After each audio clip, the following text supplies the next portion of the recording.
Dulu nih.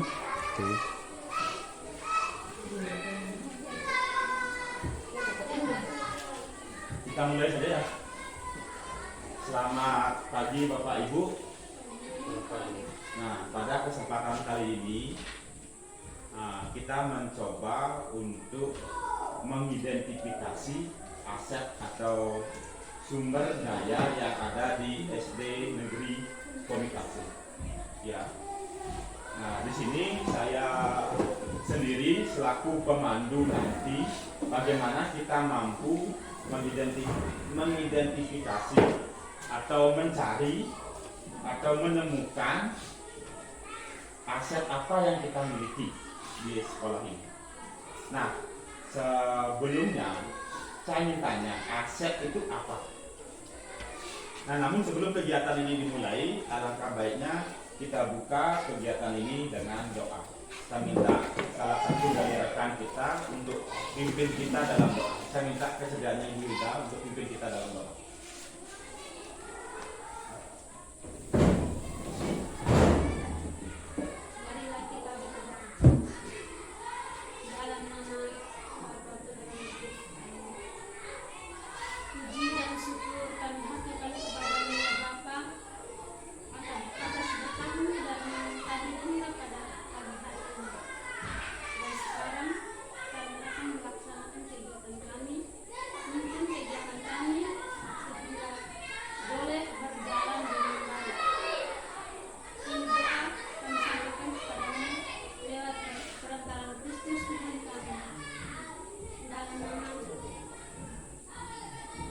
Terima kasih Ibu Hilda kesediaannya untuk pimpin kita dalam doa. Nah, aset atau modal kan sering kita kenal aset. Aset itu sebagai barang inventaris biasanya kita kenal. Nah, aset kalau menurut saya mintanya dulu, sepengetahuan Bapak Ibu, aset itu apa sih sebenarnya? Atau contohnya, contoh yang ada di sekolah. Yang kita beli misalkan kan biasanya kita bilang kalau di belanja dan bos kita beli aset. Apa contoh yang sudah kita beli?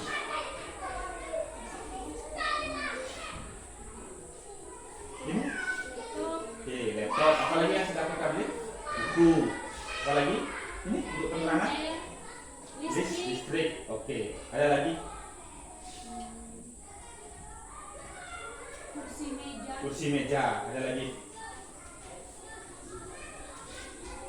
Banyak sekali. Oke. Banyak ya. Saking banyaknya saya susah menyebutkan ya. Nah, yang disebutkan tadi itu benar. Aset itu modal yang kita punya. Namun sebenarnya modal itu tidak hanya berupa barang ya Pak Ibu. tidak hanya berupa benda, termasuk kebijakan, termasuk siswanya, termasuk gurunya, juga termasuk aset. Nah, mari kita bahas secara teoritis. Saya coba untuk memandu berdasarkan apa yang saya pelajari sebelumnya. Oke, coba perhatikan ya. Nah, tujuannya kita mengidentifikasi secara kolaboratif bersama warga sekolah tentang kekuatan sumber daya yang dimiliki oleh sekolah. Sumber daya, kekuatan, aset. Kita akan mencari tahu apa sih yang kita miliki di sekolah ini. Itu tujuannya. Tadi sudah disebutkan buku, listrik, komputer, meja, almari, dan lain sebagainya. Ya, itu milik kita. Entah itu bersumber dari dana bos yang kita beli ataupun bantuan dari pihak lain. Ini tujuannya. Sebenarnya sebuah sekolah itu merupakan suatu ekosistem. Kalau di pelajaran IPA, ekosistem di sini adalah ekosistem pendidikan, di mana sebuah bentuk interaksi antara komponen biotik itu makhluk hidup ya, berarti di sini kan unsur hidup, dan abiotik adalah unsur tidak hidup. Kedua unsur ini saling berinteraksi satu sama lain sehingga menciptakan hubungan yang selaras dan harmonis. Dalam ekosistem sekolah, faktor-faktor biotik akan saling berpengaruh dan menimbulkan keterlibatan satu sama lain sehingga dapat menjadi modal dalam meningkatkan kualitas pendidikan. Sekolah itu merupakan suatu ekosistem yang di dalamnya ada unsur biotik, abiotik. Biotiknya, nah, unsur yang hidup, abiotik, unsur tak hidup. Unsur hidupnya, makhluk hidup yang ada di sekolah. Ada siswanya kan?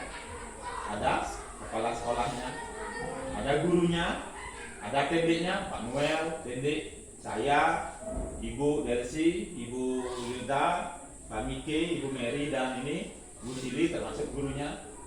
Ada pengawas sekolah yang sering berkunjung ke sekolah kan? Biarpun jarang-jarang sekarang datang ke sekolah, mungkin karena medan. Ada orang tua yang terlibat. Nah, seperti apa keterlibatan orang tua? Oke, bagus, seperti ada pertemuan. Kalau masyarakat yang kita lakukan kemarin untuk perbaikan rapat gotong royong ya. Nah, kemudian dinas terkait. Ya, ini merupakan sekolah negeri, berarti izin operasionalnya ada di dinas, termasuk penyaluran pegawainya. Nah, sekarang unsur yang tidak hidupnya apa saja? Seperti disebutkan kemarin. Meja, kursi, ruangan kelas, papan, komputer, laptop, listrik merupakan sarpras. Ingat, unsur tak hidup ini jangan dilupakan. Ini yang paling penting dan yang paling krusial, selalu menimbulkan perdebatan. Keuangan. Jangan muluk-muluk tidak ada keuangan, operasional sekolah tidak jalan.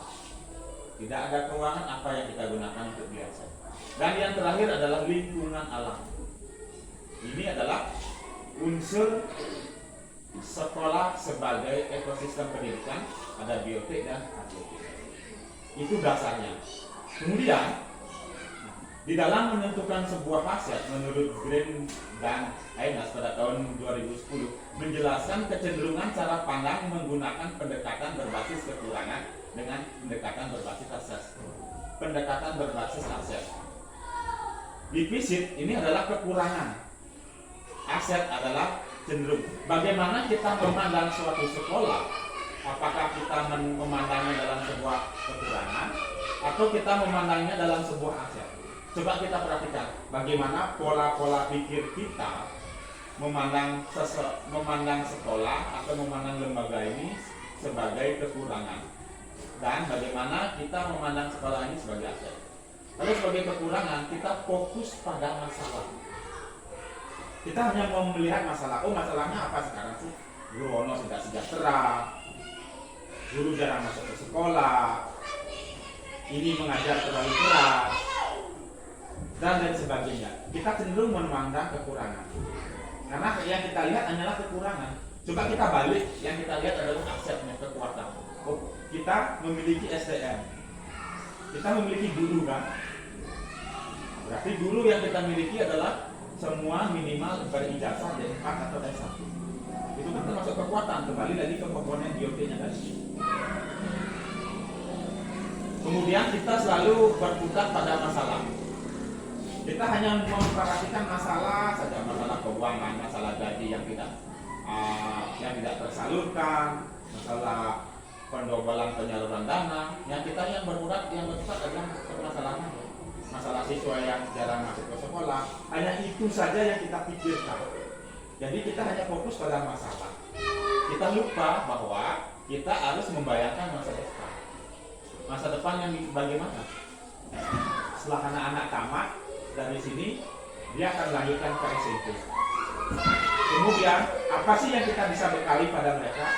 Minimal kan mereka semua tidak buta huruf.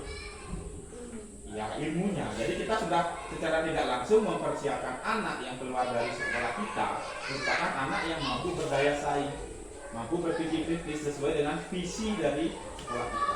Itu baru kita membayangkan masa depan. Nah, sekarang kita hanya mengidentifikasikan kebutuhan, hanya kekurangan. Misalkan gaji guru kecil, kita berorientasi menambah jumlah siswa, mencari-cari siswa. Padahal kita tidak berpikir tentang kesuksesan yang telah diraih. Apa sih reward yang sudah kita raih? Nah, ya kemudian kalau berpikir berbasis kekurangan, fokus mencari bantuan dari sponsor atau institusi lain. Nah, dari kekurangan kita coba mencari bantuan-bantuan dari pihak lain. Beda dengan kalau kita berpikiran kita mengorganisasikan kompetensi. Kita mengolah apa yang ada di sekolah. Misalkan contohnya kita punya kebun, mungkin aja kita tanam jagung kan, nanti kita jual, dapat income. Jangankan dijual, kita pakai sendiri. Seharusnya kita beli beras, jadi tidak beli beras. Seharusnya kita beli jagung untuk pakan ternak, jadinya kita tidak membelinya, karena kita sudah memanfaatkan aset atau kekuatan yang ada di sekolah. Sekolah kita kan lingkungannya masih banyak kosong kan. Kita sangat tahu sekolah kita kalau dibilang kecil, ya kecil dari jumlah siswa. Namun kalau dibilang besar dari luas lahan. Luas lahan yang terdaftar itu adalah lebih dari 1 hektar. Sampai di bawah itu masih lahan kosong milik sekolah yang belum kita manfaatkan. Nah, kalau yang berpikiran berbasis kekurangan ini mengatur kelompok yang dapat melaksanakan proyek. Nah, kita membuat secara tidak langsung kelompok-kelompok atau sekat-sekat seperti blok. Nah, blok yang nantinya saling menjatuhkan satu sama lain. Teman sendiri bisa dijatuhkan, atau teman sendiri bisa dicurangi, atau tidak adanya kolaborasi. Beda dengan melaksanakan rencana aksi yang sudah diprogramkan. Apa yang kita sudah rencanakan itu yang kita konsistenkan. Apa yang sudah kita sepakati itu yang kita programkan. Seperti yang terdahulu kita sepakati seperti ini.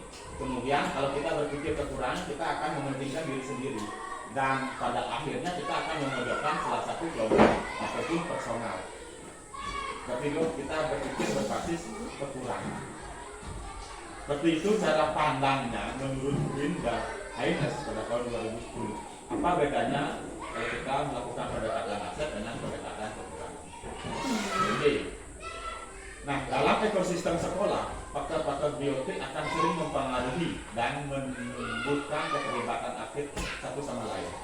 Nah seperti tadi saya ambil guru, murid, orang tua, komite, apalagi dinas, dia akan mempengaruhi komponen abiotiknya, keuangan, lingkungan alam, serta sarkas.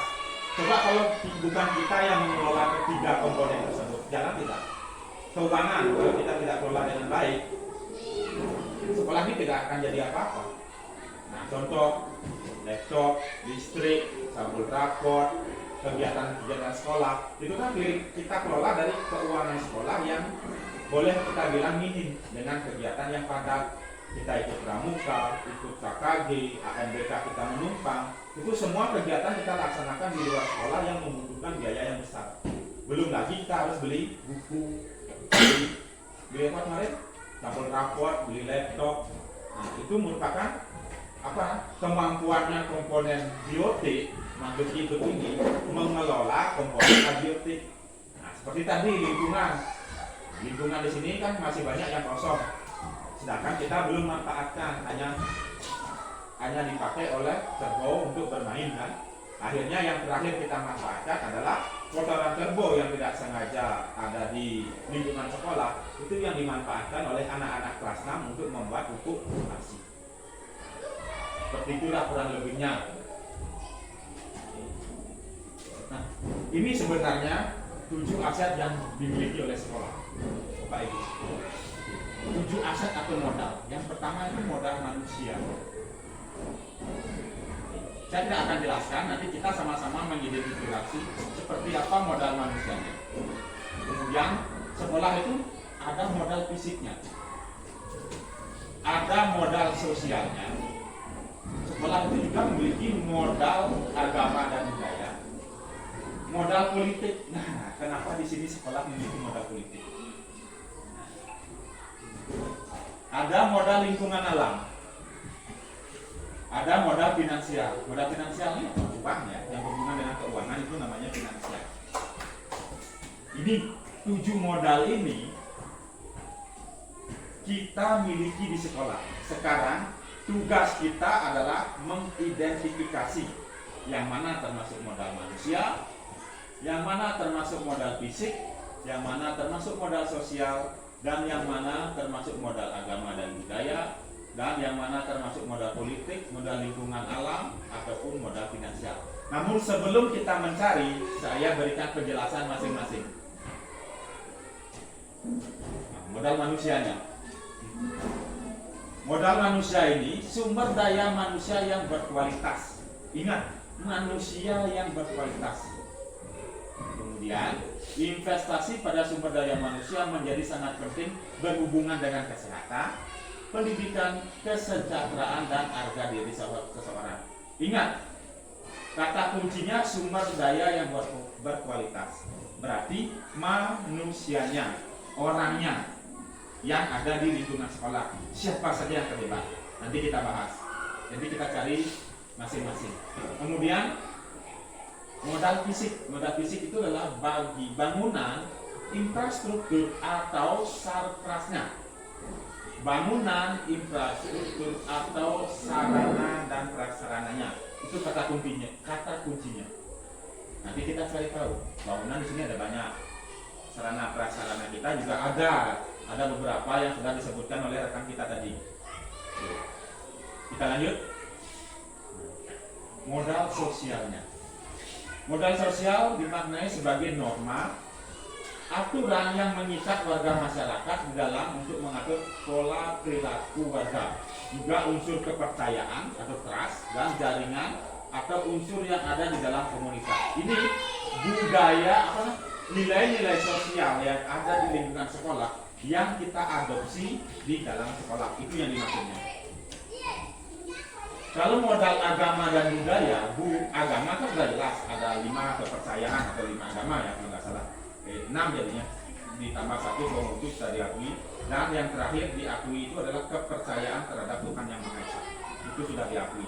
Kalaupun ada siswa atau kita yang masih menganggap itu marapu, ditulis di kartu keluarga, pasti dia muncul kepercayaan terhadap Tuhan Yang Maha Esa. Itu artinya di luar dari agama yang sudah diatur di negara. Entah kepercayaan marapu, kalau di awal apa ya namanya, kepercayaan Swandi atau apa. Masing-masing daerah punya memiliki kepercayaan tersendiri. Nah, ini agama merupakan suatu sistem berperilaku yang mendasar dan berfungsi untuk mengintegrasikan perilaku individu sebagai sebuah komunitas, baik perilaku lahiriah maupun simbolis.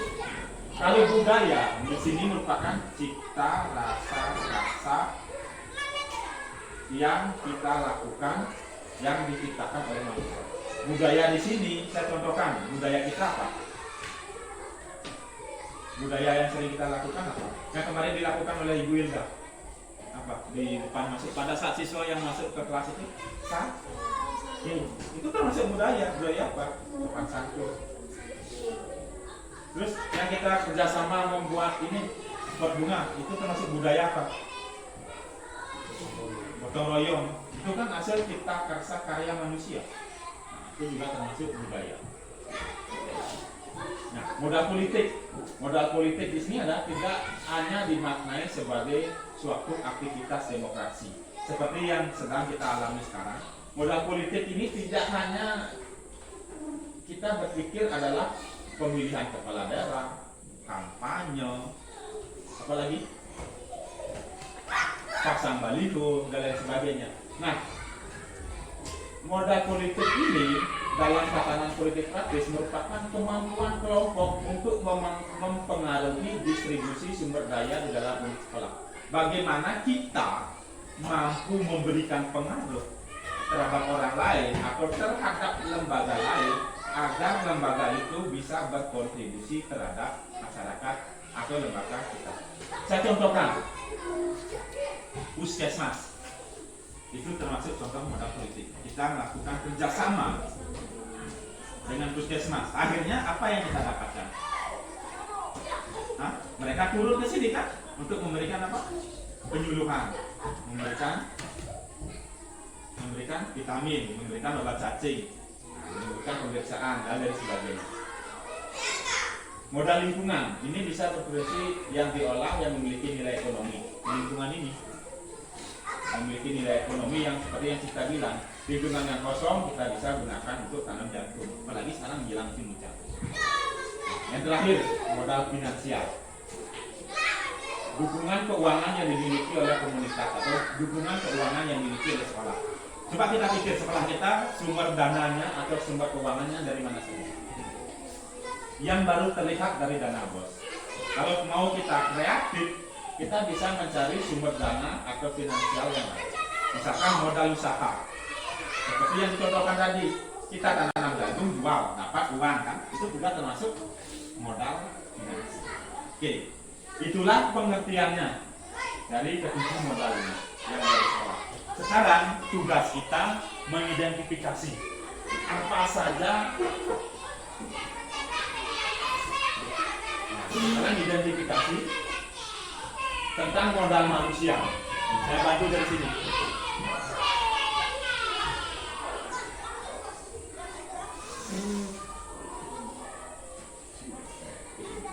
Modal manusia seperti yang sudah kita paparkan tadi. Modal manusia yang ada di lingkungan kita. Apa saja manusianya? Oke, kita lihat satu persatu ya. Tadi Bu Wilda bilang. Apa lagi? Kepala sekolah.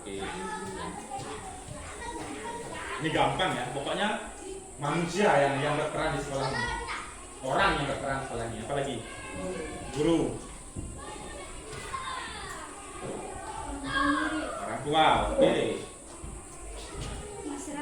Masyarakat. Bagus ya. Apa lagi? Pengawas. Pengawas yang sering memantau kita ya, kadang-kadang memonitoring kita turun ke sekolah. Apa lagi? Staf atau tenaga kependidikan. Nah, kita bahas satu persatu. Muridnya, kita memiliki berapa murid sesuai data pokok Dapodik? 90.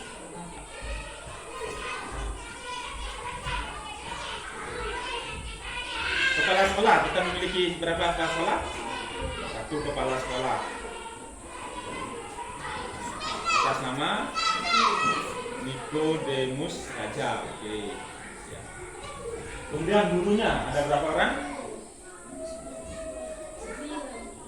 Guru. 9. 9 atau 8? Coba itu sama-sama.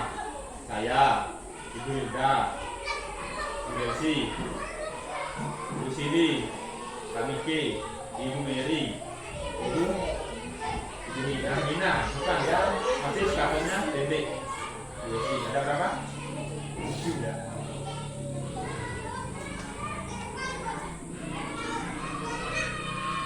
Orang tua, ya, sejumlah siswa kita, 8.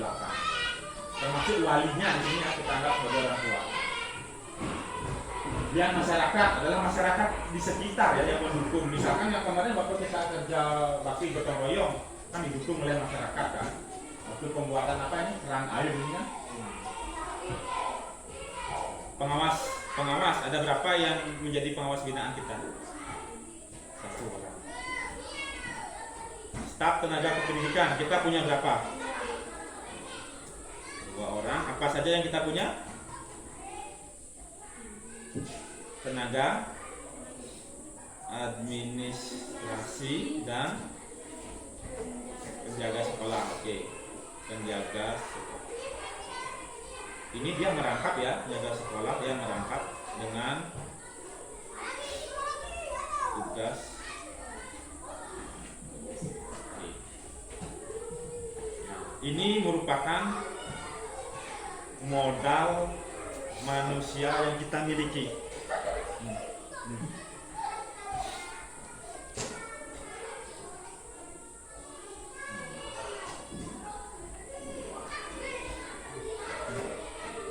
Murid 98 orang. Ini aset ya Bapak Ibu. Jadi secara tidak langsung kita sudah memahami manusia ini termasuk modal. Kenapa seperti itu? Coba bayangkan sekarang, tidak ada murid. Mungkin nggak sekolah itu bisa berjalan? Mungkin nggak. Kita balik. Oke, tidak ada guru. Siapa yang mengajar? Itu. Tidak ada pengawas, siapa yang mengajar? Sambil makan Bapak Ibu, sambil minum.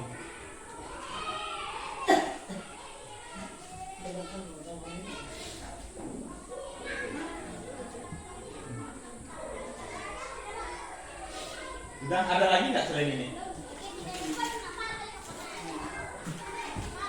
Ada lagi nggak? Kira-kira yang terlibat? Komite. Oke, boleh. Bagus ya Pak Noel. Berarti di sini unsur komite. Kalau unsur komite Pak Noel bisa perhatikan, unsur komite itu dari mana? Dari ini Pak Noel. Orang tua atau dia secara otomatis masuk ke sini. Benar, tidak salah kalau unsur komite itu benar, tapi unsur komite itu adalah orang tua dan masyarakat sendiri. Bukan komitenya. Kalau komite itu kan lembaga dia kan. Kita kan mengidentifikasi modal manusia. Ada lagi? Tidak? Tidak ada ya? Kita rasa tidak ada ya, cukup ya. Modal manusia masih lebih gampang. Dan sekarang cuma modal fisik apa ya? Fisik itu yang bisa terlihat gitu. Coba kita sebutkan satu persatu dulu. Ruang kelas. Fisiknya berupa bangunan kelas. Kita ada berapa bangunan di sini? Hah?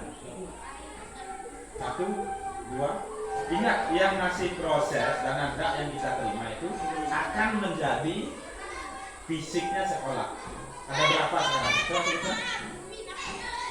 Ini sekarang gedung ini 1, 2 kan? Bangunan kelas. Oke. 2 bangunan kelas yang terdiri dari 6 ruang. Kalau kita spesifikasikan seperti itu dia. Bangunan kelas ada 2 bangunan kelas yang terdiri dari 6 ruang. Masing-masing bangunan ada 3. Terus apa lagi? Perpustakaan, bagus. Ini bendahara dak pasti dia hafal semua. Apa lagi? Itu kita lihat. Apa lagi? Kita lihat. Nah, oke, bangunan mes. Mes dulu ya. Apa lagi yang kita bisa lihat berupa bangunannya dulu, fokus di bangunan. Nah, ruang guru. Oke. Apa lagi? Ayo Ibu bendahara dak hafal semua pasti. UKS. Apa lagi? WC, toilet. Atau sanitasi ya? Sanitasi yang banyak ya? Waktu di ini bangunannya. Sanitasi ya? Apa lagi? Lab komputer. Apa lagi?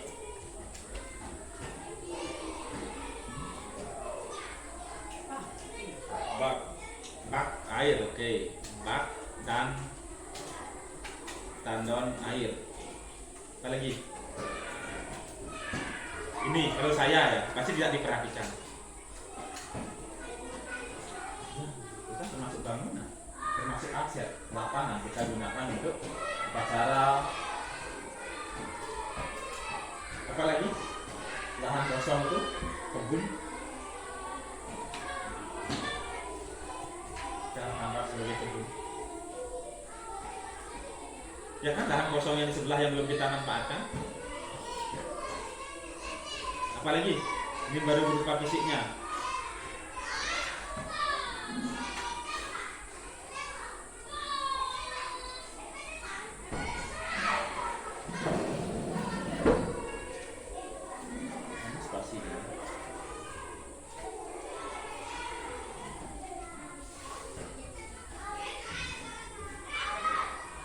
Sekarang taman bunga. Nah,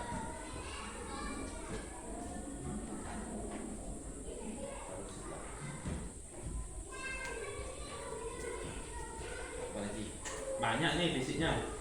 Kita cari dulu. Ini baru berupa gedung. Sekarang saat kerasnya belum. Saat keras yang kita miliki. Nah, ini saya contohkan meja, kursi, almari, papan. Nah, bagus.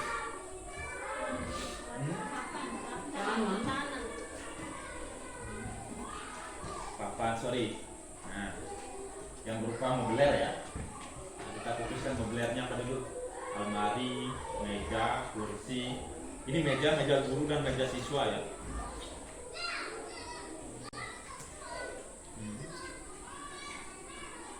Selain ini aja ya mobilernya, tidak ada lagi ya. Tidak ada. Kita lihat dulu. Tidak ada ya. Almari termasuk nanti almari di dalam mes. Tempat tidur. Di mes ini kan ada tempat tidurnya kan? Kita masukkan sebagai furniture.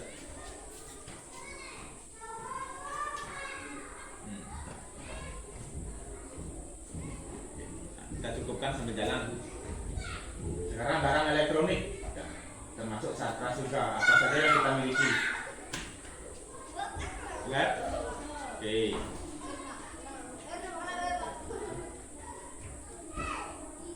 Laptop apa lagi? Printer. Itu saja. Terus yang lain apa? Ini yang kita beli kemarin tuh. Listrik. Terus yang kita beli untuk penunjang pembelajaran. Ada lagi? Catatnya? Oke, alat peraga, betul. Alat peraga. Peraga pembelajaran ya.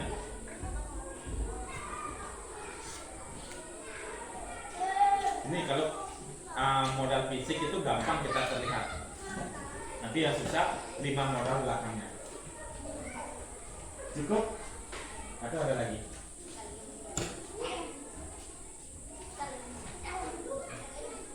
Nah, ini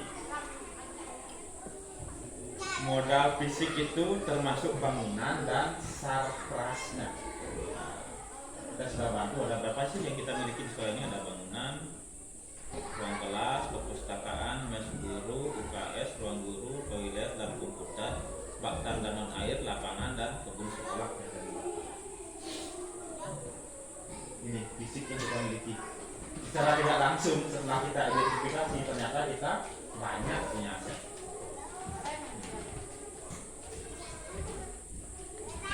Cukup? Sekarang modal sosial. Coba kita lihat pengertiannya sebelum kita mengidentifikasi. Kita lihat dulu pengertian modal sosial itu seperti apa kembali. Norma atau aturan yang mengikat warga masyarakat yang ada di dalamnya dan mengatur pola perilaku warga. Nah, apa nih norma-norma? Coba sebutkan satu.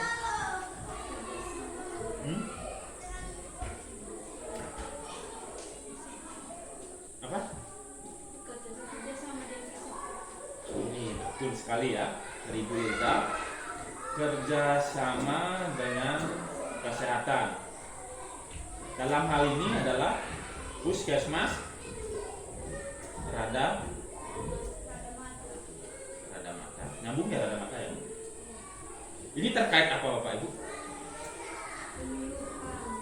Terkait penyuluhan kesehatan, lagi ada pendistribusian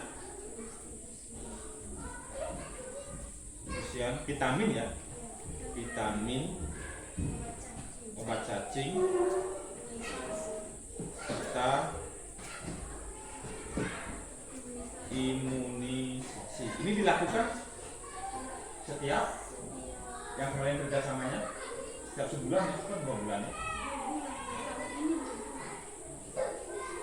Dilakukan setiap 2 bulan sekali. Oke, apalagi ini yang kita tidak sadari dengan kita melakukan kerjasama dengan puskesmas itu kan termasuk kerjasama sosial. Artinya apa ya? Komponen sosial yang kita dapatkan itu berupa pelayanan kesehatan secara gratis kan. Kita di sekolah itu tidak usah bayar, malahan mereka yang datang sendiri, mereka yang bawa vitamin sendiri, membawa obat sendiri, dan membawa tenaga kesehatan sendiri. Nah itu juga termasuk kerjasama dengan puskesmas rada mata. Bagus sekali ya. Apa lagi? Kerjasama dengan gereja. Ini gereja apa namanya Bu yang sebelah? Gereja Katolik Wimanada gitu. Nah dalam bentuk seperti apa kerjasamanya? Dalam pelayanan ibadah seperti misa sekolah yang sudah pernah kita lakukan. Saya contohkan satu ya, doa kelulusan siswa kelas. Kita kan mengundang tokoh agama. Ini saja yang kita lakukan, ada lain nggak? Coba kita ingat-ingat kembali hal-hal yang sudah pernah kita lakukan.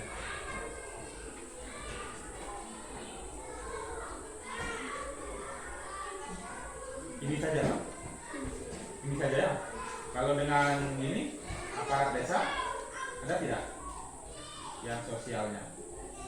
Ini bantuan ini air pipa kita dapat kemarin.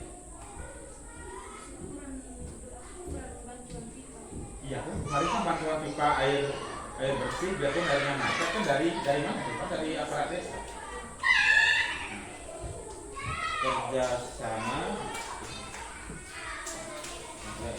Kerjasama dengan pemerintah desa terkait penyaluran air bersih ke sekolah.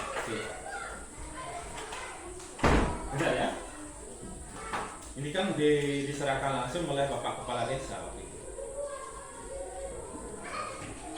Ada lagi? Tidak ada ya?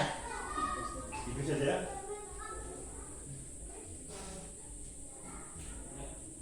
Nah, modal agama nih. Modal agama dan budaya. Kalau modal agama, misalkan di sekolah ini memiliki tempat ibadah atau tidak? Belum ya? Beda dengan sekolah-sekolah yang sudah memiliki Gua Maria, itu kan tempat ibadah. Kita belum memiliki tempat ibadah, berarti tempat ibadahnya tidak ada. Sekarang modal budayanya apa yang kita miliki? Oke, gotong royong, sikap gotong royong ya. Gotong royong. Nah, di sini yang sudah terimplementasi apa? Pembuatan pagar sekolah dulu kan, taman bunga. Apalagi yang kita lakukan gotong royong? Apalagi?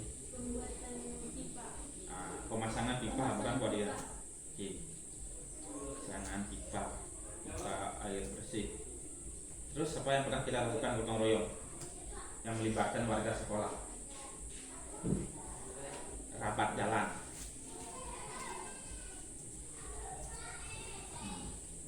Nah, kita ikut nyumbang juga kan, ikut berpartisipasi. Apa lagi?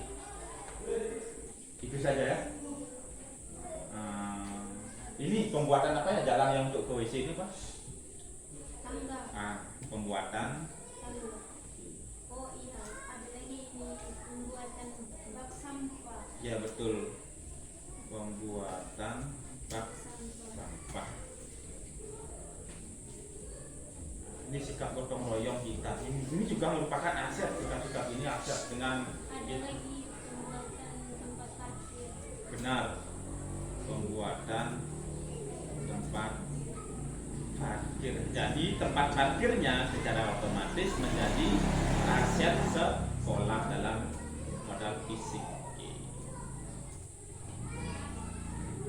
Juga ada objek fisiknya. Bagus sekali ya Bilda.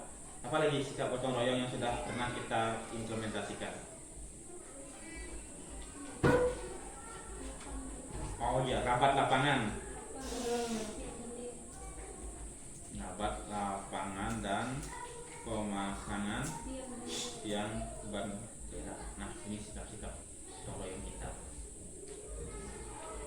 Banyak sih sebenarnya, kita membuat pagar dulu kan. Terus? Ada sikap sopan santun. Contohnya seperti apa? Coba.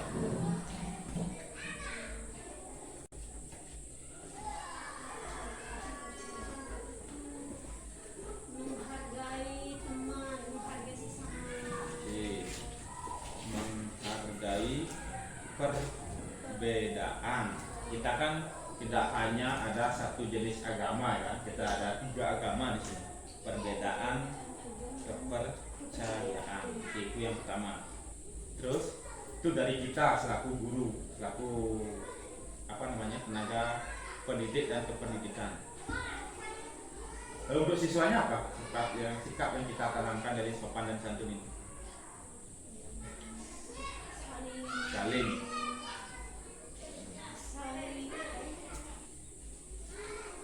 Saling menyayangi sesama teman. Oke.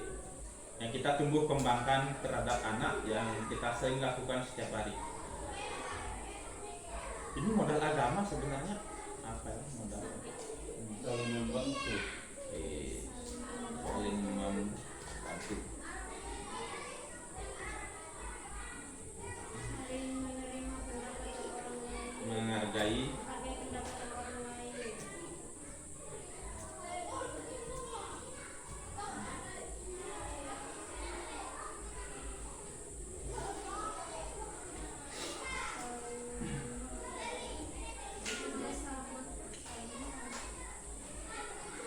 ini sikap sopan santun, apalagi budaya. Ini aja. Ini saja ya. Nah, sambil kita pikirkan nanti ya. Coba kita modal selanjutnya, modal politik. Modal politik apa nih? Ini bantuan dari anggota dewan ya. Bantuan dari salah satu anggota dewan. Bantuan ini yang kita dapatkan apa kemarin itu? Ini dulu meja-mejanya saya. Kursi, meja, almari, papan. Itu saja ya. Ini ya asal kita ketahui bersama, kebetulan yang serah terima bantuan itu adalah kepala sekolah dan saya sendiri yang menghadiri. Bantuan ini berasal dari dana pokir namanya. Ini adalah dana pokok pikiran, bukan dari kantong pribadinya anggota dewan. Dana pokok pikiran kalau kita kenal sebagai dana aspirasi. Kan banyak anggota dewan yang menyalurkan bantuan-bantuan kan, seperti Ibu Ratu kemarin bantuan kesehatan di desa-desa. Itu bukan dari dana pribadinya. Anggota dewan memiliki dana reses, memiliki dana pokok pikiran yang dia salurkan di dapilnya. Dapil adalah daerah pemilihan. Jadi sepintar-pintarnya kita bekerja sama. Kemarin kan kepala sekolah mampu melobi salah satu anggota dewan. Ini ada bantuan, saya punya dana, kamu butuh bantuan apa? Oh, saya butuh ini. Waktu itu kan kepala sekolah bilang, dan saya waktu itu buatkan proposalnya. Saya butuh meja, kursi dan lain sebagainya, karena kita kan hancur semua meja kursinya. Akhirnya kita dapat dikirim dalam beberapa truk, dibuat truk kayaknya. Ini almarinya kan semua kan yang ada di ruangan ini kan dana bantuan dari mereka. Nah itu saya jelaskan, dana itu berasal dari dana pokok pikiran atau dari dana aspirasinya yang bersumber dari APBD kabupaten. Ini dana pemerintah daerah. Nah, sambil minum ya Bapak Ibu, sambil berpikir juga. Ini yang dimaksud kenapa politik itu bukan dalam artian sebatas proses demokrasi. Kita lakukan kerjasama juga secara tidak langsung kita sudah berpolitik. Kan anggota dewannya itu datang kan pas acara pelepasan siswa kelas 6 kan? Memberikan selamat, sedikit joget-joget, makan daging kambing selesai. Karaoke itu merupakan modal politik yang kita miliki, ada hasil yang kita nikmati. Dari kerjasamanya, semoga di periode sekarang kita bisa dapat bantuannya. Ya pintar-pintarnya kita saja nanti. Siapa yang punya kedekatan kita coba untuk lobby dapat salah satu anggota dewan yang daerah pemilihannya di Kecamatan Laura. Nah ini salah satunya. Ada lagi nggak modal politik yang kita miliki?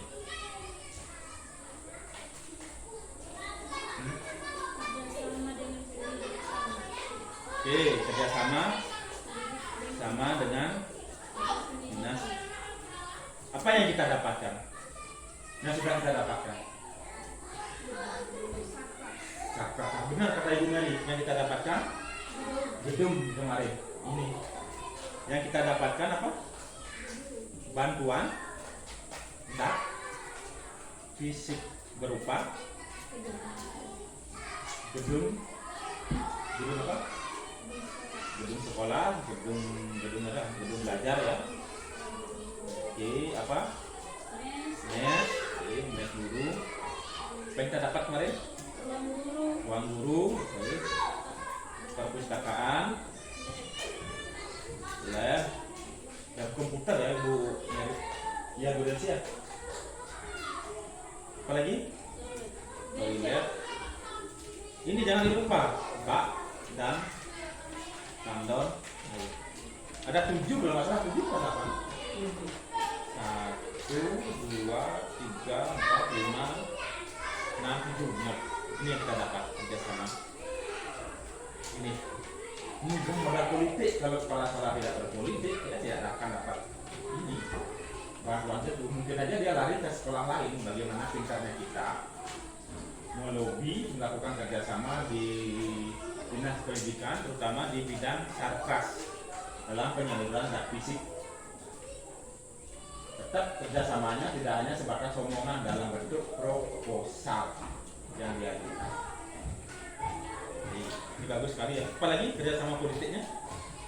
Kebijakan kepala sekolah dalam menunjang kebutuhan sekolah. Benar.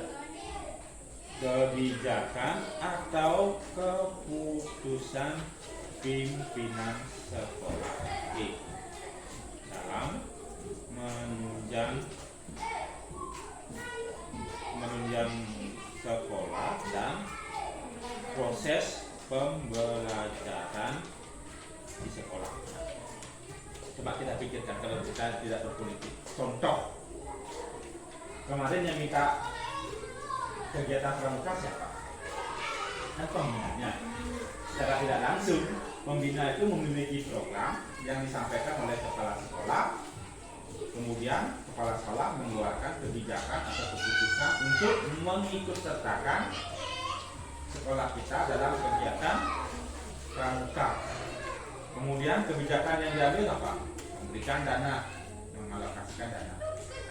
Itu contohnya kebijakan. Termasuk ini kebijakan minum, kegiatan ini semua adalah kebijakan dari kepala sekolah. Segala bentuk keputusan dari kepala sekolah itu merupakan unsur politik.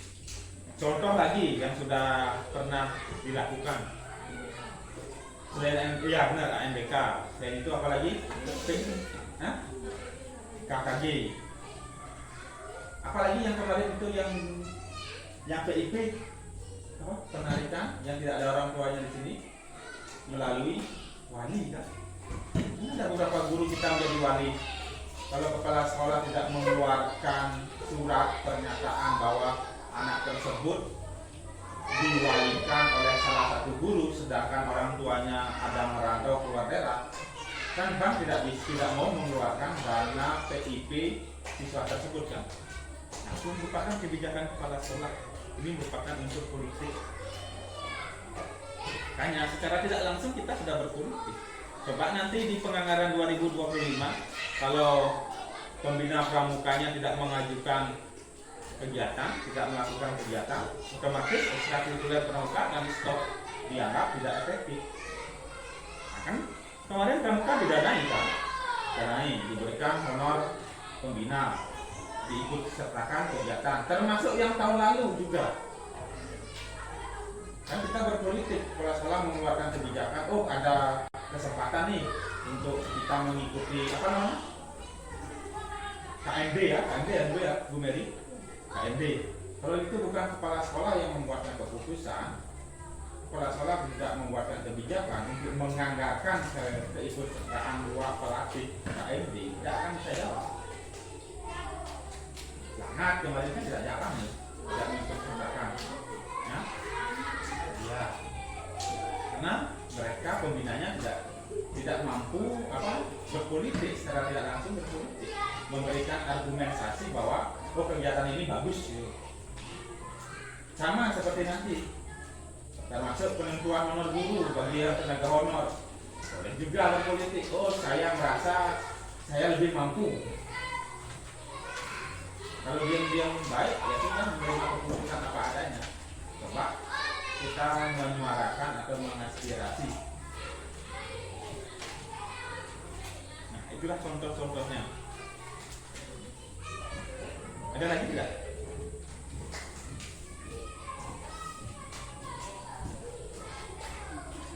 Itu. Nah, sekarang modal lingkungan. Lingkungan dimaksud di sini adalah lingkungan yang di sekitar sekolah ya, yang kita bisa manfaatkan apa saja.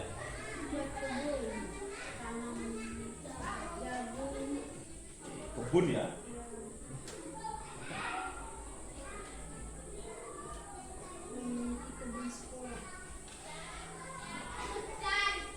Berdekatan dengan kebun sekolah yang dimanfaatkan sebagai sumber belajar. Nah, kemarin siapa yang mengajari ekosistem? Dia kan belajar di luar sekolah. Saya contohnya kemarin. Nah, mengajarkan tentang tumbuhan, mengajarkan tentang hewan. Apa lagi? Lingkungan?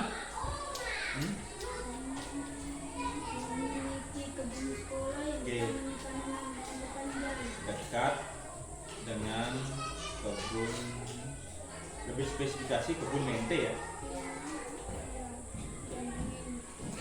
yang dimanfaatkan untuk proses belajar mengajar. Nah ini, secara tidak langsung kita sudah memanfaatkan modal alam. Modal alamnya sedikit ya, kita kan hanya berbatasan dengan kebun-kebun saja. Kalau sungai ada tidak? Sungai? Tidak ada ya, kita tidak memiliki sungai. Gunung? Jauh ya. Hanya perkebunan aja. Apa lagi? Pantai?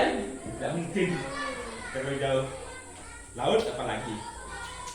Nah, saya rasa cuma tempuh ini aja sih. Oke, lanjut saja ya. Nah, sekarang yang terakhir, modal finansial. Apa yang kita miliki? Dana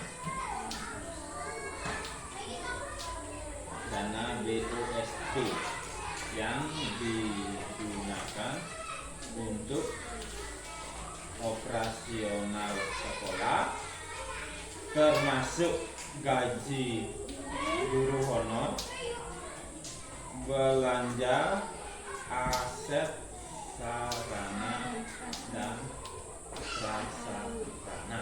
Nah, ini contohnya belanja buku, belanja laptop, belanja listrik. Nah, itu kita ambil dari dana bos. Ada finansial lain nggak selain dana bos yang kita kelola? Tidak ada ya. Kita tidak memungut uang komite. Iuran sukarela kita tidak memungut. Sumbangan dalam bentuk apapun kita tidak memungut. Karena kan kita terikat oleh aturan. Untuk jenjang SD dan SMP dilarang melakukan pemungutan apapun. Yang kita harapkan adalah sumber dana lain selain utang. Seperti yang kita contohkan, coba kita kelola aset yang lain, misalkan kebun yang kosong untuk kelola tanam jagung, kemudian kita jual. Nah, itu kan hasil penjualan menjadi income-nya kita. Itu kan termasuk modal finansial. Beda dengan sekolah-sekolah lain, modal-modal yang finansial yang ada tuh kantin misalkan, kan kita tidak ada kantin. Kan ada sekolah-sekolah yang besar seperti SDK Marsudi ini, dia punya kantin sendiri, dia kelola. Keuntungan dari kantin itu termasuk modal finansialnya sekolah. Sedangkan kita kan tidak ada kantin. Tidak terasa ya, kita sudah memiliki 7 modal secara langsung. Coba kita lihat kembali bagaimana hasil identifikasi kita. Dari modal manusia, kita memiliki murid sekian orang, kepala sekolah, atas nama Pak Niko, guru, 7 orang guru, orang tua, unsur komite masuk ke dalam orang tua dan masyarakat. Ya, yang disampaikan oleh Pak Mel. Udah, kita banyak ya, biarpun sekolah kita kecil, ternyata banyak di dalamnya. Bagaimana kalau sekolah besar yang jumlah siswanya sampai ribuan, lebih banyak lagi dulu. Ini pun dengan jumlah 7 orang guru kita masih kekurangan. Kekurangan guru apa? Guru matematika tidak ada, guru agama tidak ada, guru olahraga juga tidak ada. Kita masih kurang. Kita hanya memiliki guru kelas saja. Sedangkan orang tua ya otomatis dia memiliki anak yang sekolah di sini. Termasuk masyarakat adalah lingkungannya kita. Kita tidak bisa lepas dari masyarakat. Pengawas, staf ini cukup, 2 orang cukup, sudah itu modal manusianya. Modal fisik secara tidak langsung kita banyak punya gitu. Walaupun ini masih proses pembangunan. Kan sudah tinggal finishing saja. Ini yang kita dapat dari bantuan tak. Nah, bantuan kita sekolah berpolitik menghasilkan aset bangunan kelas, perpustakaan, bus guru, ruang guru, IPS, toilet, lab komputer, dan bak tambah air. Ini merupakan modal yang berasal dari modal politik yang kita dapatkan menjadi aset modal fisik berupa zat fisik yang prosesnya akan segera selesai. Ini lapangan di sekolah yang kosong di belakang itu, taman bunga yang kemarin sudah kita kerjakan bersama-sama, meja, kursi, almari, papan, tempat tidur nanti ini ada di mes. Meja ini termasuk meja guru, meja siswa, almari yang ada di ruang-ruang kelas maupun di ruang guru. Laptop, printer, listrik, buku, alat peraga. Nah, alat peraga yang di depan ini salah satu contohnya. Alat peraga untuk kelas rendah. Tempat parkir. Ini yang terlupakan kemarin. Ketika kita bahas modal sosial, ternyata kita sempat membuat tempat parkir. Ya. Biarpun sekarang kita sementara manfaatkan sebagai gudang karena kebutuhan. Ini modal sosialnya. Nah, kerjasama dengan Puskesmas Gada Mata, gereja, kerjasama dengan pemerintah desa. yang kita dapatkan penyaluran air bersih di sekolah.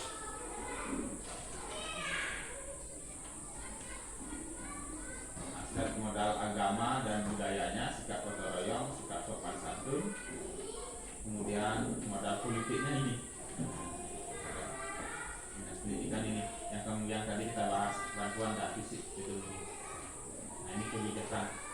Ini sebenarnya secara tidak langsung kita berpikir praktis. Nah, nanti kalau tahun depan pembina pramuka tidak mengajukan untuk kemah, nah, itu ada perkemahan, dia nada, ya sudah, kita tidak akan ada dana. Makanya dari awal kita sebelum penganggaran ditutup nanti per tanggal 25 November, ajukan kegiatan yang menurut kita berpotensi dalam pengembangan diri maupun pengembangan sekolah.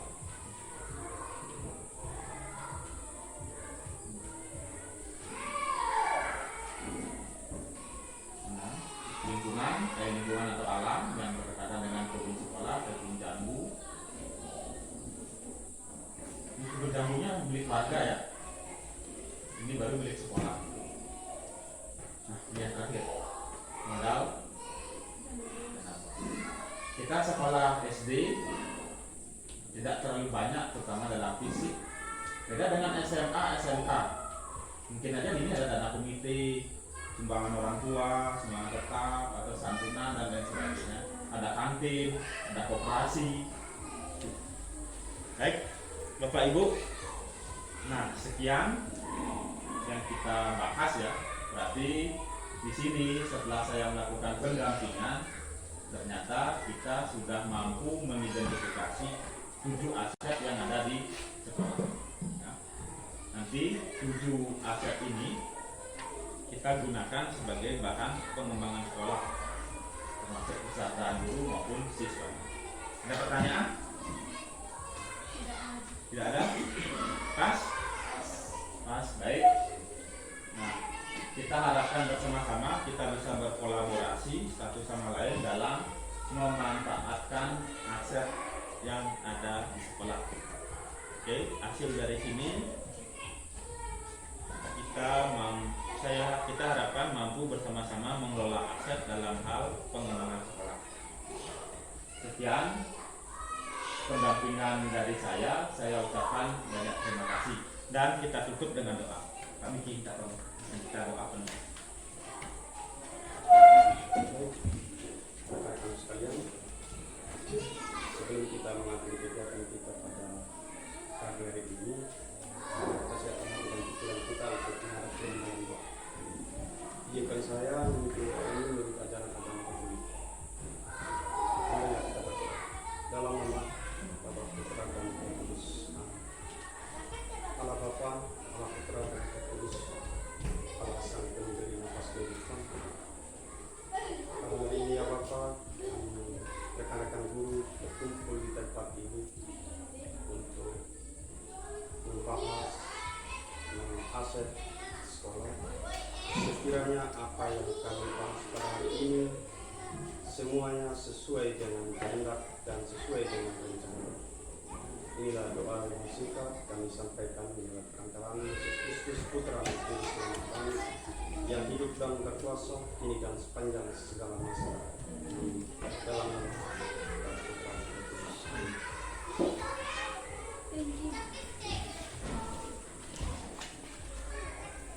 Tugas ini itu tadi yang pemetaan aset yang dilakukan kemarin itu mungkin baru sebatas pemetaan dulu di sekolah. Nah, setelah ini akan dilakukan lagi dari pemetaan aset dengan mengundang kepala sekolah, rekan guru, perwakilan murid, bisa 2 orang, 3 orang dari kelas 5 atau kelas 6, beberapa orang tua murid, kemudian tokoh setempat, perwakilan gender yang terlibat dalam diskusi. Kalau yang perwakilan gender ini ya bisa sudah dari orang tua atau tokoh setempat atau guru. Jadi minimal sehingga jangan sampai nanti karena Pak Putu laki-laki terus nanti memilih teman diskusi itu laki-laki semua.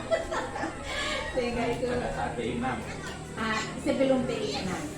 Sebelum PI 6 sehingga nanti ada diskusi nanti yang akan terjadi. Kemudian membuat notulen hasil diskusinya, mencari secara baik hasil diskusinya seperti apa. Maksudnya ini pemetaan asetnya, sehingga selama ini kan yang kita tahu pemetaan aset lebih-lebih kami ini yang masih awam yang lalu sebelum masuk pada program guru penggerak.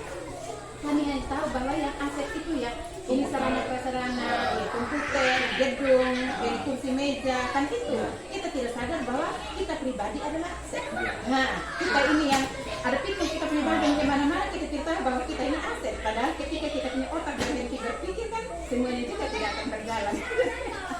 Nah, sehingga bukan hanya guru sendiri yang tahu aset-aset yang ada di dalam sekolah, tetapi minimal ada perwakilan orang tua murid, tokoh setempat yang memahami aset-aset itu apa saja. Ada berapa aset sudah kan? Sehingga nanti ketujuh aset itu bisa didiskusikan, kemudian pada saat diskusikan itu bisa petakan aset yang pertama, macam ya, aset yang pertama itu contohnya apa? Nah, aset yang kedua contohnya apa? Sehingga teman-teman guru juga sangat-sangat memahami tentang yang namanya aset. Jadi nanti ambil foto ijazah atau video sesuai aja foto boleh. Kemudian hasil pemetaannya. Jadi dipetakan 7 aset itu contohnya. ini sudah saya lakukan sebenarnya itu seperti ini. Nah, untuk identifikasi aset pertama saya buatkan PowerPoint seperti yang Ibu bilang. Aset itu tidak hanya berupa aset itu kan tidak hanya berupa komputer, gedung, data. Nah, untuk itu saya sampaikan dulu hasil dari apa yang saya pelajari. Saya izin dengan pimpinan juga, pimpinan sudah lakukan aja sesuai dengan apa yang kita pelajari. Nah, poin-poinnya seperti ini, tujuannya apa, tujuan. Kita sebelum kita masuk praktek kita saya arahkan ke mereka itu bahwa sekolah itu sebuah ekosistem. Nah, ekosistem itu ada komponen ekosistem, komponen hidup dan tak hidup, biotik dan abiotik. Kita secara garis besar dulu apa sih komponen biotiknya, dan murid, kepala sekolah dan bla bla bla. Yang sudah pasti barang hidup. Nah, ini barang mati, nah keuangan. Itu barang mati tapi kita kelola. Geraknya dan lingkungan alam. Kalau selama ini kita kenal apa ekosistem itu ya, ekosistem sawah, ya, nah, ekosistem secara ya kan secara IPA lah iya. Nah, ini dari sini karena apa, saya diskusi juga dengan kepala sekolah dengan Pak itu, kita tidak bisa langsung kasih 7 ini harus kita cari, kita harus saya arahkan ke kepala sekolah, kita harus kasih tahu dulu mereka filosofinya apa. Dari dia berfilosofi baru kita tahu dasarnya apa. Ini filosofinya ekosistem sekolah, satu kumpulan. Nah, kemudian cara pandangnya kita harus bisa minimal mengarahkan, belum bisa merubah, seenggaknya kita mengarahkan.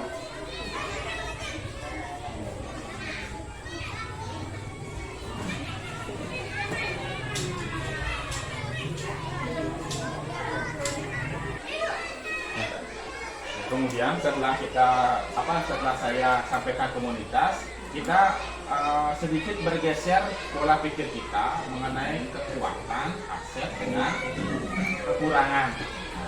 Bagaimana fokus pada bla bla bla, bagaimana kita memikir tentang kekurangan. Ini kita harus bedakan gitu. Kayak satu contoh yang kita berpikir kekurangan kan kita hanya mencari melihat permasalahan.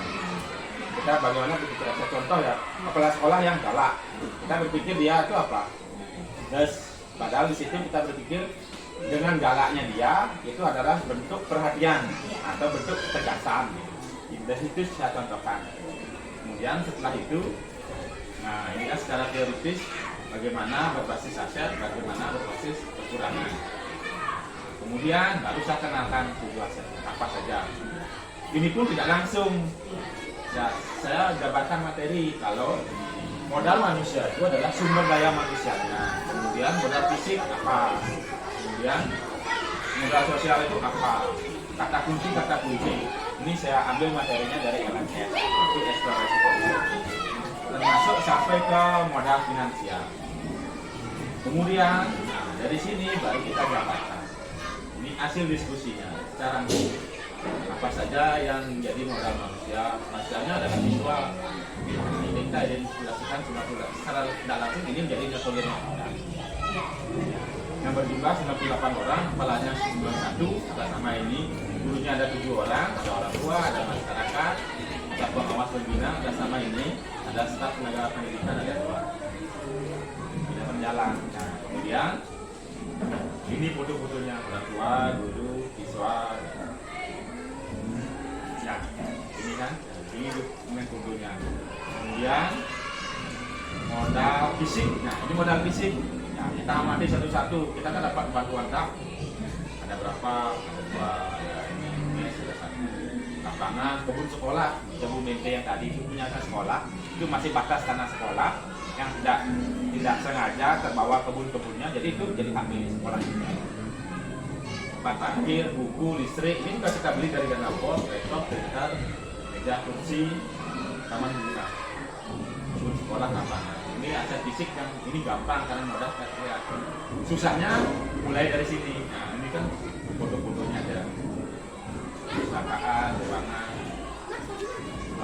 mes, ya itu belum jadi, tapi tetap itu menjadi aset kita nantinya. Listrik, printer, laptop, buku, nah, kebun, tempat parkir. Nah, dari sini mulai aset sosial. Nah, ya jelaskan. Ini kan kita ada kerjasama dengan Puskesmas Radha Mata kemarin. Ini kita ada kerjasama dengan gereja di sana. Nah, kerjasama dengan pemerintah desa kemarin kita dapat bantuan pipanisasi. Ya, mungkin Bu tidak lihat karena gerejanya di atas. Tidak memperhatikan. Nah, seperti ini bentuk kerjasamanya. Ini pipanisasi penyaluran air bersih. Sekarang saya airnya macet. Tapi sempat berjalan lagi. Sama berjalan tahunan 2021 tahun lalu macet. Gara-gara mesinnya jebol itu kan bantuan dari Jerman kayaknya. Puskesmas Radha Mata kita kerjasama. Ini kelas merah apa ini? Sekarang modal budaya dan agamanya. Nah, budaya ini yang penting mereka nih. Secara tidak langsung kan sudah kita mengajarkan seni budaya, ada boneka, empat satu, sikap gotong royong. Ini kita harus jelaskan, tapi mereka yang mengidentifikasi. Ini contohnya, kita ambil contoh yang sudah pernah kita lakukan. Kita lihat boneka, mereka pada saat ini ada videonya. Kalau saya buat di kampanye video, juga dalam bentuk video. Nah, kemudian modal politik. Nah, modal politik ini kita pernah dapat dana aspirasi dari salah satu anggota dewan yang terpilih dari daerah sana. Sekarang tidak terpilih, sayangnya juga. Kita dapat bantuan. Nggak tahu juga sih. Nah, ini kita dapat bantuan asumsi almari meja dari anggota dewan. Pasak apa namanya? Hamis ya kan? Yang dari cetak puskesmas itu.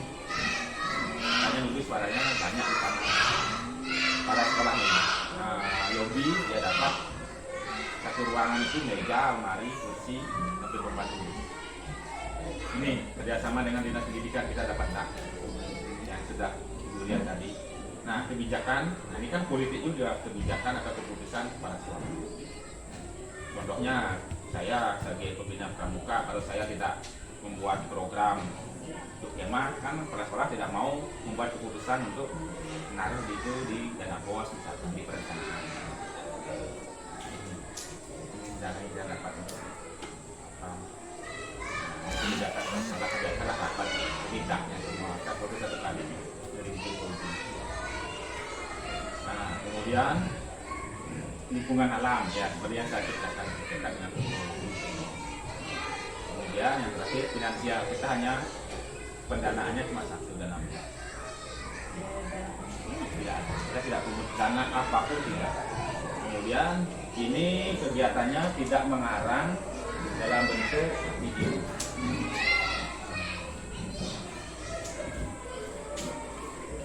biasa presentasi saya pimpin. Ini kurang lebih 1 jam ya, 57 menit. Ini penyampaian materinya, ini materinya.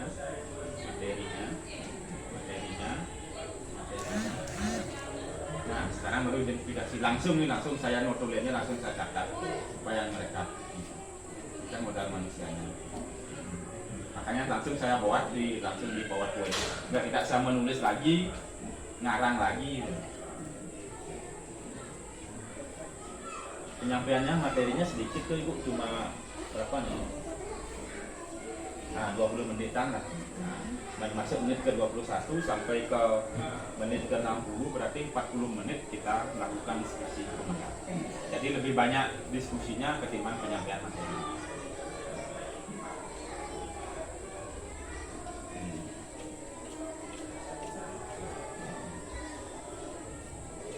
Apa yang mereka usulkan, catat.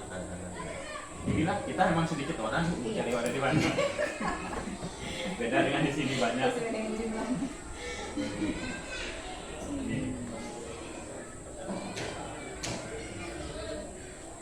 Sampai terakhir ke modal politik.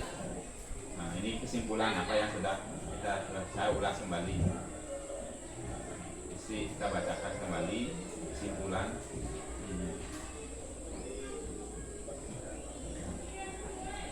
Ya tidak dikira saya bohong-bohong. Nah, kalau mau foto gampang aja, foto aja terus buat tulis tersendiri mau jadi. Kalau video kan ya. Nah, makanya saya bilang kok kakaknya agak selisih itu karena bonded dengan ini. Tapi sudah saya komunikasikan. Yang penting sudah dikomunikasikan dengan pasien. Jadi silakan kata pasien, silakan Ibu memberikan penilaian terhadap hasil pemetaan asetnya dan beliau juga melihat dari hasil pemetaan. Jadi mumpung ada waktu sekarang makinnya saya submit lagi foto videonya sama sudah berdasarkan hasil.